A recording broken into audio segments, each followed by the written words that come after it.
No, noi, come ho detto prima della partita, dobbiamo sempre proseguire sul nostro lavoro, stiamo lavorando molto.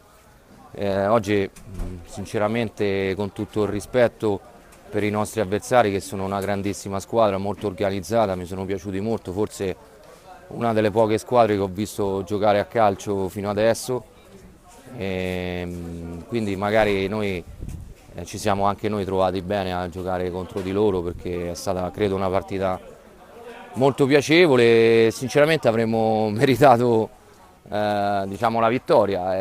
Il calcio è questo, purtroppo non voglio parlare dell'episodio arbitrale perché tanto è inutile parlarne, però insomma ci stanno le immagini, vedremo queste immagini e a me non mi è sembrato un tiro, diciamo così, che ha sbattuto sulla mano, non è che ha allargato il gomito, ecco, o comunque se stava in volo, quindi era molto dubbio, però oggi gli episodi hanno girato contro di noi, come sempre, perché già è la seconda volta che ci capita un pareggio del genere. Però questo è il calcio, speriamo che quello che abbiamo perso lo riprenderemo. Però faccio i complimenti veramente alla Play Euro, che è una grossissima squadra che gioca veramente bene, complimenti anche al loro mister.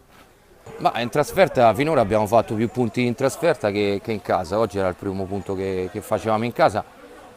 Abbiamo sempre giocato in questa maniera fino ad oggi e io sono convinto che prima o poi anche noi ci leveremo grandi soddisfazioni. Ingrosso è un giocatore che lo conosco da tempi della Castrense, è un giocatore fantastico, destro-sinistro, grossa visione di gioco, è il capitano, è un ragazzo pure eccezionale dal punto di vista umano e sono veramente contento per lui. È chiaro che lui ha fatto una scelta di vita, ma questo giocatore meriterebbe categorie superiori.